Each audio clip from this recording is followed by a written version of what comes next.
I knew this journey would be really tough for me because I knew I had a problem, but I have found so many benefits and I can't wait to tell you about it.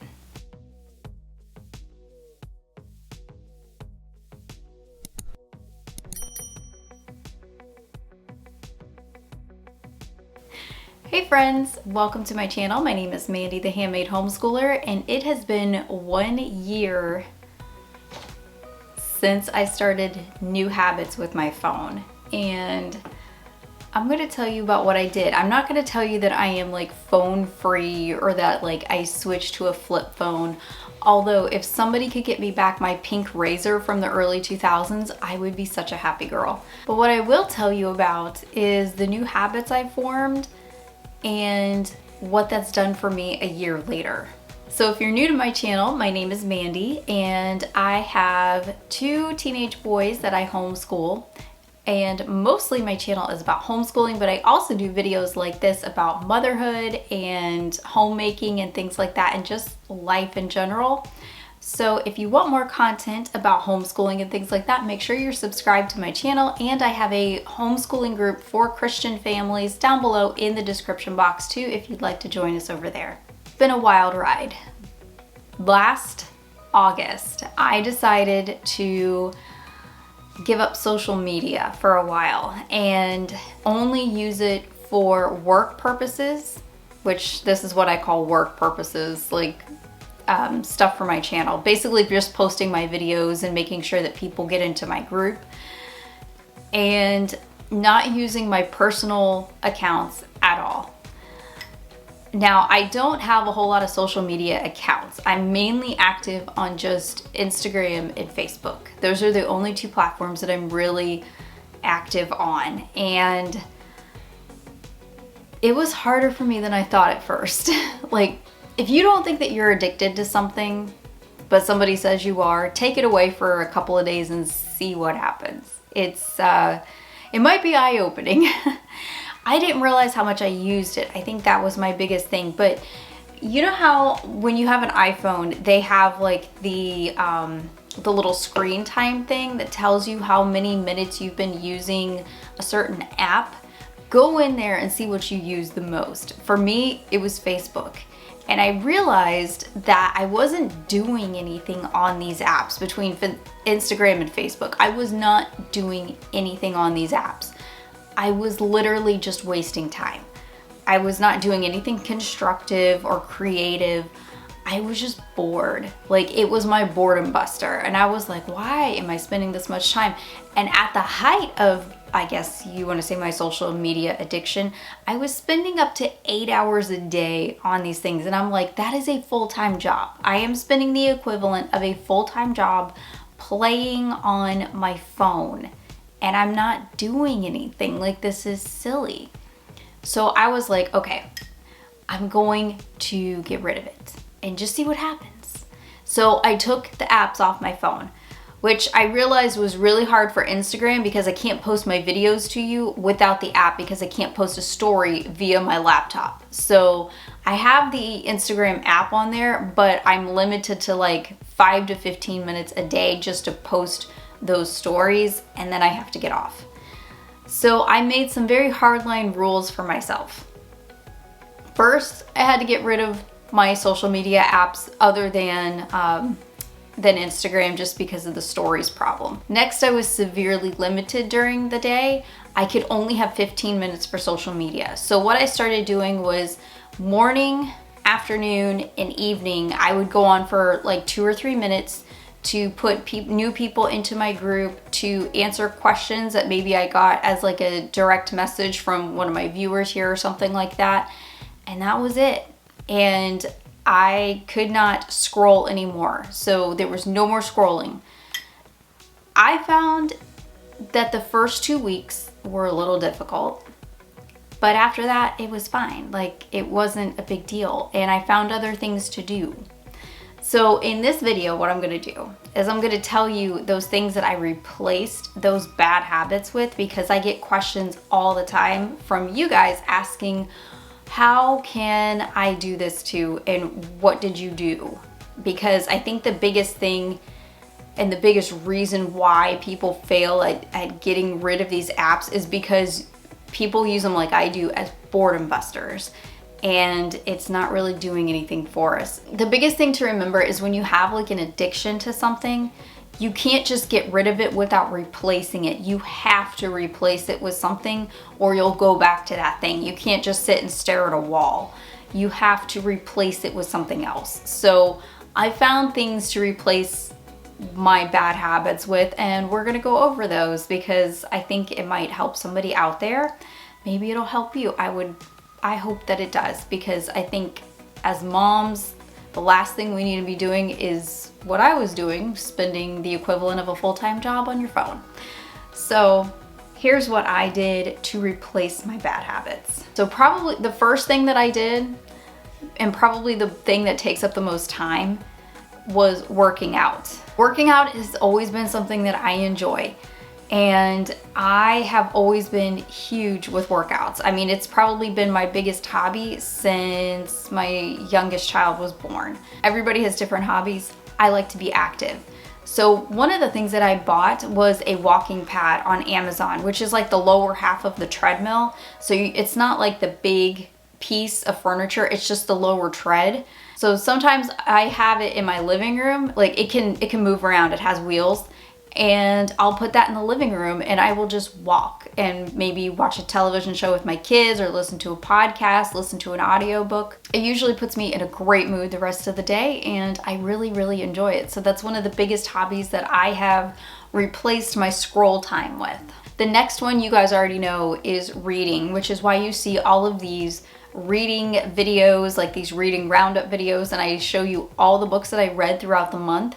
That is a huge thing that I replaced my scrolling habit with.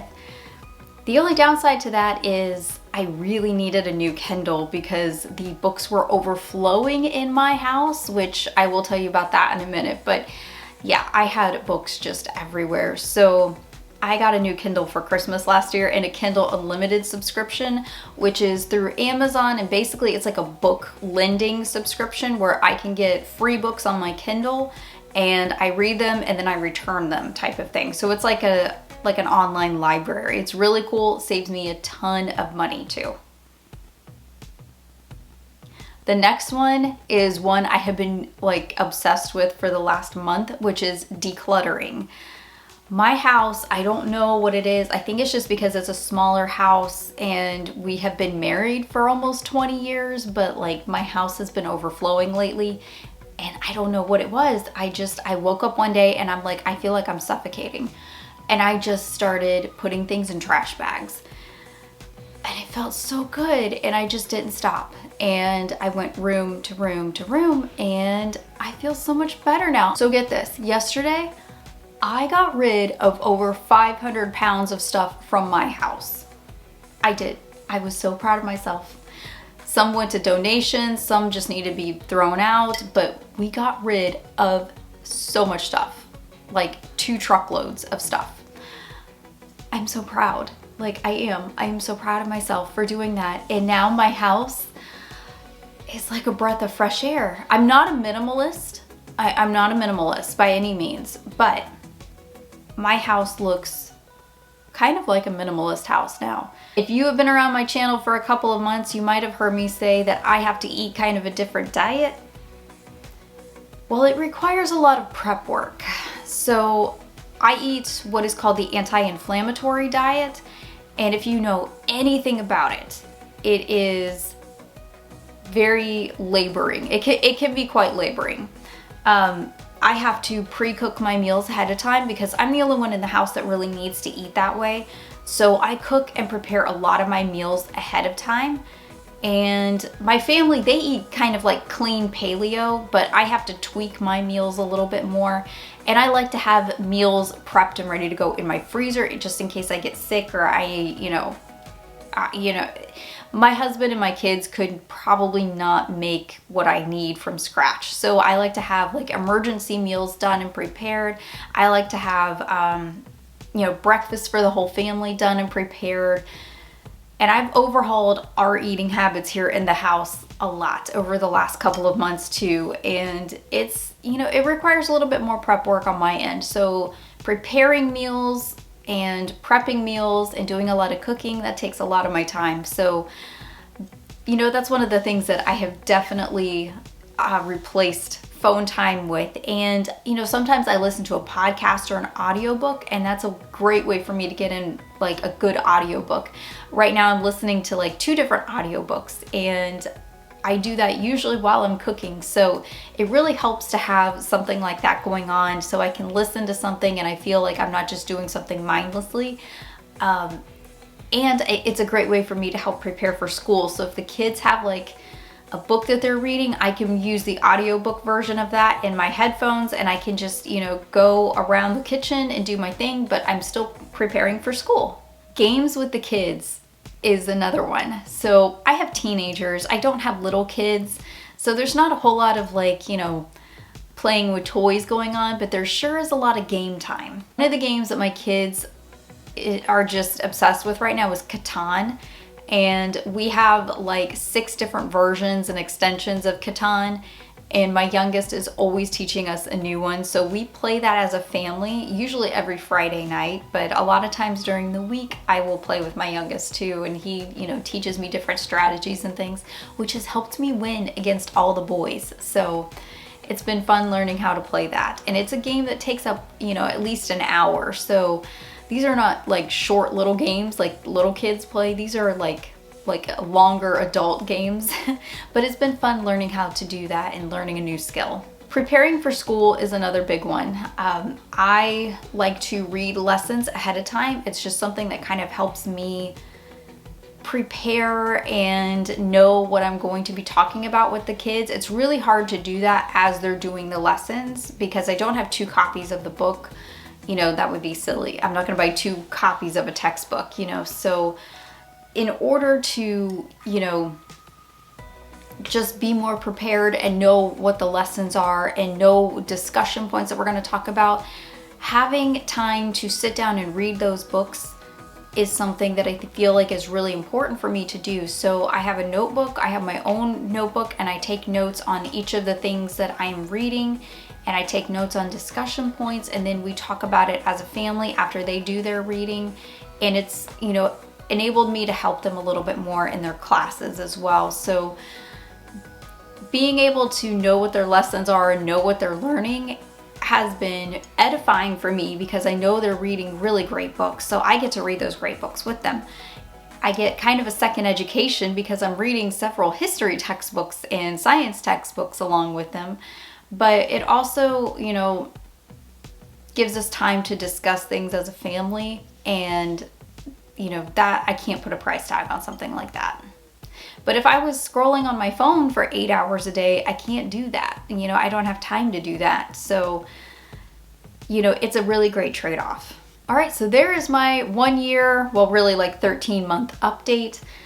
Let me know down in the comments, do you feel like you have a problem with your phone? Are you like me and like you cannot handle having like unrestricted access? I can't handle it. I don't know what it is. Like, I don't know. It's just the electronic stuff. Like, I cannot handle it without abusing it. So I know my limits now, and now I know how to fix it. But I feel mentally so much better. I will say, like, the effects of it are life-changing. For me, like, I know my kids noticed a difference. My husband has mentioned it. And here's a tip for you. The thing that helped me the most, because you will read and watch on YouTube all kinds of different things to help you with your phone usage. The thing that helped me the most was keeping my phone in my bedroom all day. I had the ringer on, but the only like phone calls I would pick up would be my mom. And I knew that it was my mom because I could see it on other like things in my house, and it would come through on my Fitbit. Like, I could see who it was. I could see if it was spam, or I had like a special ringtone, or silence calls except for important people. So the only people that I would really pick up the phone for were important people or like a doctor or something like that, But other than that, I let it go to voicemail and I would check it throughout the day, maybe once or twice. But for the most part, I just kept my phone in the other room and I kept the phone on silent. So no notifications would buzz, and I went throughout my day like that. Having my phone in another room made it to where I couldn't just like reach out and grab it all the time. And I have like a dedicated space in my bedroom for my phone and it stays there. It does not leave. So hopefully this helps you. If you want to know more about this topic and more about the things that I did, let me know down in the comments, like if you have specific questions. I might make a video for that, because I feel like this is a really important topic for moms. And you know, I feel like I wasted so much time. I feel like I wasted so much of my life, but I'm not doing it anymore. So I feel like I was able to fix that problem and correct that problem, and now I can go forward. I will see you guys in the next video. I hope you have a great rest of your day and happy homeschooling.